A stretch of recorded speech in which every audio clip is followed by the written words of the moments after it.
Hello, my name is Andrew Geary and welcome to Seismic Sound Off, in-depth conversations in applied geophysics. I am joined by Mirko van der Baan, guest editor of the special section on induced seismicity in the February 2018 issue of The Leading Edge. Induced seismicity, or human-induced earthquakes, is an important discussion that impacts local communities from Oklahoma to Alberta to the Netherlands.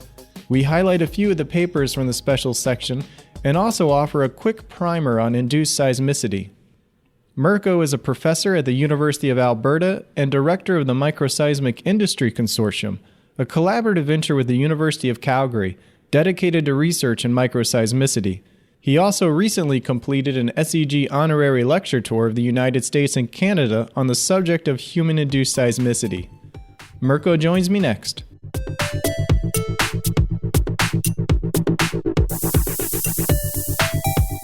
So I kind of wanted to start with our listeners at sort of the basics here. And could you define induced seismicity? It's a term we use to indicate that seismicity is not natural, but it's triggered by mostly a human process. That could be anything from humans building dams and then filling them up. It could be related to steam injection. It could be related to the saltwater disposal, hydraulic fracturing treatments. What we do tend to mean with this, though, is that it's larger or moderate magnitude events. So often we say magnitude 3 and larger. And the reason we talk about these is because those are the ones which are or can be felt at the surface. And therefore, if they can be felt, they might be potentially damaging. So they are the only ones which pose any concern. Are felt seismicity and induced seismicity interchangeable terms? We tend to use them interchangeable. Technically, they're not, because induced means anything that is caused by humans. And so it could be a very, very small event which will never be felt at the surface. But when we talk to the public, we tend to use the word induced seismicity for the events which are or can be felt at the surface. Why has induced seismicity been of interest to the public lately? Oh, that's a great question. So we've known about induced seismicity for quite a while. The oldest examples I know of in North America come from the building of the Hoover Dam close to Las Vegas. When they filled this dam up, it's 150, 200 meters high. The weight of the water started to create seismicity around the actual Hoover Dam. And so that dam was built in the 30s, so we know about human-induced seismicity for 80 years. The reason now there is so much interest in it is thanks to Bill Ellsworth, who's one of the guest editors on this special issue. He published a science paper in 2013, and what he showed was that the seismicity rate in the US mid-continent was increasing much more rapidly than it had in the previous decades. And so obviously that raised a lot of curiosity, a lot of questions and concern, obviously, from the public. And it turns out that his paper was really the trigger in putting it up towards both high on the academic agenda in terms of what we're looking and researching in, but also in the interest of the public, the regulators, and everybody else. Mirko, I'm here in Tulsa, Oklahoma. You're in Alberta, Canada. Based on your research and your understanding of the subject, would similar hydraulic fracturing and injection well practices here in Oklahoma result in similar induced seismicity for you in Alberta or for listeners somewhere in Pennsylvania or Texas? No, that's one of the things that has been puzzling everybody quite a bit. The induced seismicity came as a complete surprise. We've known about it, that it's possible for decades, essentially. But what it makes it difficult to predict is that an operator can do an hydraulic fracturing treatment or saltwater disposal in one site. There's no induced seismicity. And then they do it in another site, and that site might be a few kilometers away. It might be a completely different province, state, and that's when they do have human-induced seismicity. So we've tried to calculate some statistics about how likely it is that, say, an hydraulic fracturing treatment might lead to human-induced seismicity, and the statistics vary substantially. in Alberta in general and Northeast British Columbia, so in Canada, we found that actually only around 1% of the disposal wells and hydraulically fractured wells had human-induced seismicity nearby. So 99% of these portions had nothing. But that changed a lot per area, because in some areas, that percentage was much higher. It was 10%, 15%, or something like that. And so it's not as simple as I do saltwater disposal or hydraulically fracturing, therefore I will have human-induced felt seismicity. It tends to be that it happens in some areas and not in other ones. And so this is the question everybody has, meaning the scientists, the regulators, the operators, obviously. Why here, not there? Because if we understand this, then we can think about mitigation. How can you prevent the occurrence of this? Do you have some scientific hypotheses about what might be causing those differences? Yeah, there's numerous factors which are in play. Obviously, it depends on the geology. Some areas, there are more older faults which might be preferentially oriented for reactivation. In other so then it becomes more likely. Things like what is the actual stress state? Are faults close to critically stressed, or are they quite stable? So are they very mature, older faults which have been inactive for a long time? That plays a role. The volumes tend to play a role as well. So in Alberta, we've probably had 180,000 hydraulically fracturing treatments ever since the invention of this process, which was in the late 40s. But we haven't had that much seismicity until actually recently. That's when we saw actually the trend in seismicity increase as well. And the reason for this is most likely that the operators started to increase their volumes in the hydraulically fracturing parts. It's the same in other areas. In Oklahoma, there has been always substantial saltwater disposal, but until around, say, 2008, 2009, there was very few human-induced seismicity, but that started to increase when they increased the volumes too. So it's multiple factors that play a role. You and your co-authors write in the introduction to the special section that we are entering the second phase of research on induced seismicity. Could you summarize what the first and this now second phase is? Yes, so the first phase was once the observations became clear that the seismicity rates in the US mid-continent were changing. There were obviously a lot of reactions to it. There was curiosity, what is going on? There was accusations, well, this must be because of oil and gas. There was denial, it cannot be because of oil and gas. This is just not possible. And then in the end, it came towards the actual acceptance. There was sufficient evidence to make it clear that it was saltwater disposal in the actual the Arbuckle Formation in Oklahoma, which was increasing the actual seismicity rates. And so the first part was really about the first stage was about, can we understand what goes on, and do we believe there's a cause and effect here between injection and the change in seismicity? Now, in the second part, it's quite actually accepted by most people that it is because of saltwater disposal, and therefore, or because of hydraulically fracturing treatments in some areas. And therefore, now we're entering the phase where we're starting to see how can we actually mitigate the occurrence of seismicity. Mitigate means to reduce the likelihood of this. And the reason we're talking about this is because obviously oil and gas has a large impact on the economics. It's really, it leads to wealth generation. But it's obviously important to balance the economic impact with the environmental sustainability of an industry. And so now the mitigation is there. How can we best find the balance between those two parts? Economic impact, environmental sustainability. Yeah, I liked how Howe and Billum took a unique tack by investigating earthquake sequences in the LA basin, Los Angeles basin, going back to the 1930s and 1940s.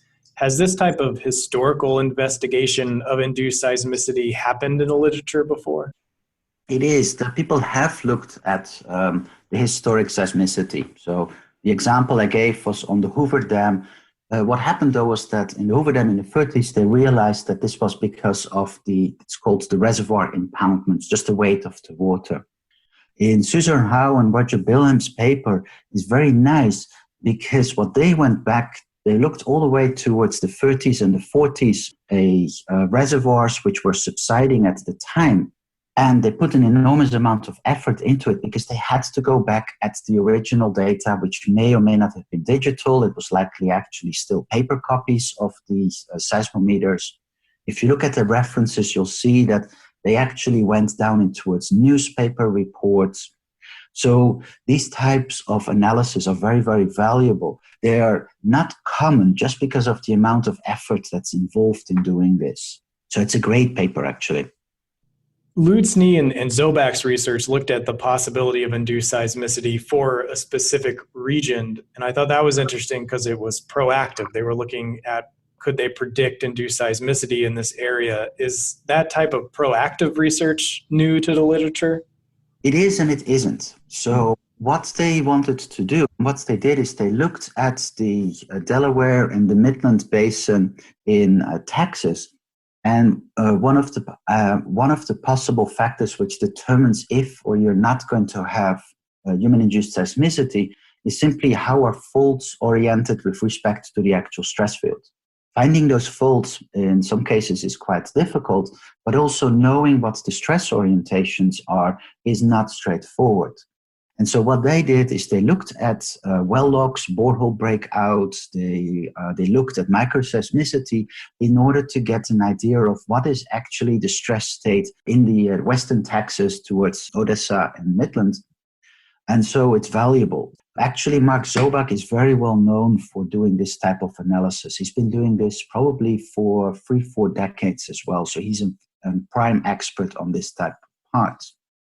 The reason it's important is, again, that the more we know about the stress state, the better it is for operators, regulators to think about the mitigation, the prevention of the occurrence of induced seismicity. One paper that really highlighted the difficulty of the work that you all are involved in is Schoenbill et al., where they concluded that it is generally impossible to associate induced sequences with injection activity at specific wells. How then could a state like Oklahoma or regulators in other areas establish effective induced seismicity mitigation procedures? Well, so one of the surprises in the Oklahoma is that where the largest saltwater disposal wells are and where we're finding human-induced seismicity, that can be 5, 10, 20 kilometers apart from each other. And so it is correct what you said, and it's very difficult to find out which of these specific injector wells are going to cause human-induced seismicity. Now, from a regulator's perspective, they are not always worried about which ones of these wells is the actual culprit. They just want to prevent the occurrence of human-induced seismicity, full stop. And so one of the things what the regulator did in Oklahoma was they found areas which were sensitive to human-induced seismicity and simply told all the injector wells, the disposal wells around that part, that they had to reduce their volumes. And so this across-the-board type of approach has become very, very effective because the seismicity has been actually declining quite substantially in Oklahoma. What you can imagine, though, is that because it was done over a large area, that not everybody was very happy with this, because it meant that their individual wells, whether they were or not causing induced seismicity, was unclear, but they were also told indeed to reduce their volume. Did one of the 5 lessons in Karami et al. That they offered from their experience in Western Canada stand out to you? It's a nice paper because what they do is they are reviewing their expertise on what they have learned from doing actually the monitoring. The lessons themselves, a lot of these are common sense ones. It's for experts in the fields, they probably are not novel in itself, but it's a very nice review paper where they actually explain all kinds of parts. They simply, when I say it's common sense, they will point out, for instance, that not every treatment causes the same type of seismicity. Some of them may lead to microseismicity. This is seismicity which we induce on purpose to actually enhance the drainage of the reservoirs. In other cases, you may have human-induced seismicity, so fault reactivation. They're giving advice and comparing different types of recording strategies.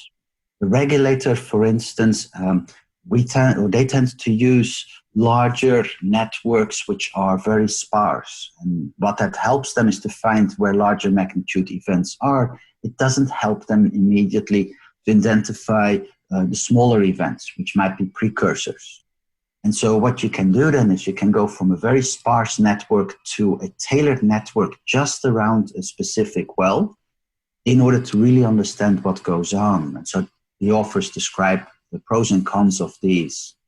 And then they go into some of these parts where they say whether or not we're focused a lot on magnitudes. What could be the biggest magnitude? How likely is it to have a magnitude 3 or 4? And so these magnitudes come from the Richter magnitude scale. They tell us actually about the amount of energy that's being released. But what you can imagine is that if an earthquake or a seismic event happens at 1 kilometer or 5 kilometers, they may not lead to the same ground motion at the surface. And it's ground motion, the amount of ground shaking, which really determines if there is going to be damage or not, and if it's going to be felt or not. And so what they explain is that one of the ways possibly forward is to start monitoring ground motion-based regulations instead of magnitude-based regulations. That was the first paper where I had read that the same earthquake or the same event could have different magnitudes. I didn't realize there could be discrepancies between the different ways that they gauge these events. This is where things get quite technical. It's when we talk in parts, we simply say it's a magnitude 1 event or it's a magnitude 2 event. What happens though is that because nobody is actually on the exact spot in the earth where the earthquake is happening, we have to estimate what the actual amount of energy is that is being released. And so what happens then is that there's different ways of estimating how much energy is released, and that leads to different types of magnitude scales. And so you may hear people talk about an estimate from the body waves, or an estimate from the surface waves, or an estimate which is simply related to what's the amplitude at a certain frequency. And so what you can imagine is this leads to uncertainty in the actual estimates. And one of the parts we have is that the regulators in Alberta and British Columbia, they use a stoplight system. What that means is that anything below magnitude 2 is okay. Anything above magnitude 4 means you will get an automatic shut-in. A shut-in means you have to stop all your operations. And so you can imagine if there's uncertainty in the magnitudes, that there is quite a bit of discussion if this is a magnitude 3.8, a 3.9, or a 4 or a 4.1. And so there's confusion around this, and there's also uncertainty around this part. So that's one of the other papers from Hong Kao. He talks about this, as well as the paper by Karimi Baturan and Genier. They talk about the uncertainty in these estimates. Speaking of Cal's paper, what they did was they explored 6 of these red light events that you mentioned, these traffic light protocols that they have in Canada. How effective did they find the traffic light protocols in those instances? Now, this completely depends on your perspective. Hong Kao is part of the regulator, or they are part of NRCan, Earthquakes Canada. It's their mandate to monitor earthquakes around this part. And so the stoplight systems are designed to prevent the likelihood of damaging events. In other words, from magnitude, in these areas, from magnitude 3 onwards, you may feel them. From magnitude 4 onwards, they may actually start to lead to cracks and things like that if people would live down there. We're fortunate because these areas are very sparsely populated, so hardly anybody lives there. So the regulator's perspective is to prevent the occurrence of damaging events. In other words, magnitude 4 for them works very well because we've never seen any repeats of a second red light event after the first one. The operators were told to shut in. So from their perspective, it's excellent. It works. Now, if you're an operator, you have different concerns. You want to see indications that you are going to get a magnitude 4 event and be shut in. And so from their perspective, a lot of what the regulator networks and the regional public networks find, they simply see no indications that things are moving in the wrong direction. And so from the operator's perspective, that's not very useful. And that's one of the reasons why a lot of the operators are using much denser private networks, because they hope to see if it goes from a magnitude 2 to 2.5 to a 3, because that gives them then time to do real-time mitigation. And that's what they do. They really think carefully about this. As a scientist and an expert in this field and one that goes around speaking on this subject, do you find a common misunderstanding that the public has about induced seismicity? Yes and no. The public wants to understand what goes on. And so what we often see is that the public is looking at the scientists to explain them, this is what we know, this is what we don't know. Obviously, it's a contentious topic. There's lots of different stakeholders here. Operators want to extract the actual hydrocarbons, make money. They want to employ people, which they can pay to do this. In other parts, though, it might be that this happens across farmlands and the farmer has no interest in any, possibly not even the oil and gas exploration, and certainly has no interest in feeling his house shake. Right? Nobody wants human-induced seismicity. One of the things, which is our role, is just to explain to the public, this is what is happening, this is what we know, this is what we don't know. Unfortunately, there's a lot of misinformation out there as well. And so we're trying our best to go and explain to whether it's a journalist or a concerned person, this is what is going on here. At least this is what we think is what is going on here. And this is how it might impact you. And so just educating the people and educating the public is very important from a scientific point of view. This was a well-represented special section in terms of the amount of papers submitted to this. Was there one thing that stood out to you or surprised you from these papers in this special section? What surprised me most is the quality of all the work that's being done. I mean, it's a pleasure reading all 7 or 8 of these papers. There's 2 which we only could put online because actually we ran out of space in the issue. So 2 are online. The other parts, which it's very interesting and very pleasure really to see, is that this issue here has operators talking about what they may have seen. They have actually the regulator involved, there's scientists involved. And so it's a very diverse type of papers which we actually see around these parts.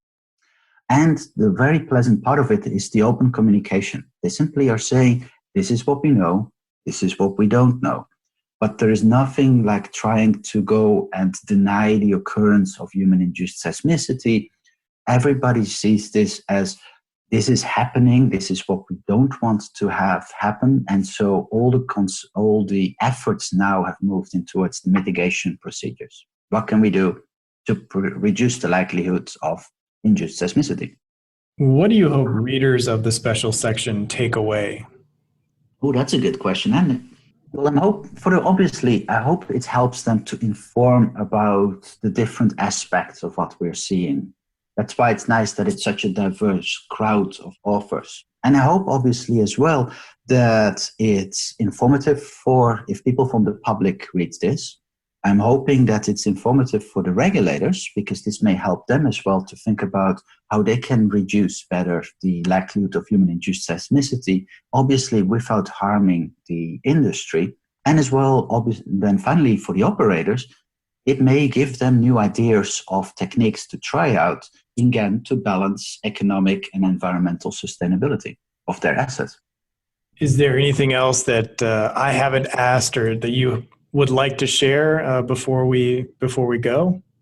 What I tend to say always when I talk to people about this is that the first thing we need to do is increase the monitoring. That's happened now. Monitoring, we're doing better and better jobs of seeing where things are changing and where they are not changing. It's important to realize that not every saltwater disposal well or every hydraulic refracturing treatment will lead to human-induced seismicity.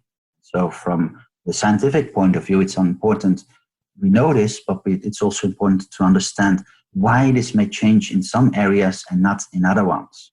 And then finally, I've mentioned this many, many times, but the mitigation is key in all of this. Human-induced seismicity at the very best is a nuisance, and so we just don't want it. At seg.org/podcast, you will find the show notes, links, and bonus Q&A from Mirko. Subscribers can read the full articles in the SEG digital library, and abstracts are always free. If you enjoy the show, please leave us a 5-star review on Apple Podcasts.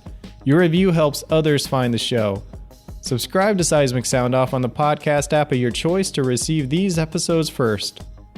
Seismic Sound Off is sponsored by the SEG Wiki, the place to find hundreds of biographies of influential geoscientists, open access tutorials, and ongoing translations of SEG's best-selling book. Type in wiki.seg.org to visit the world's first online geophysics encyclopedia. SEG members, it is time to renew. Now until February 28, your member dues can be renewed online at seg.org/renew. Your membership supports the future of applied geophysics. Original music by Zach Bridges. This episode was produced by Isaac Farley and hosted, edited, and produced by me, Andrew Geary. Thank you to Steve Brown for his assistance. Thank you for listening. This is Seismic Sound Off, signaling off.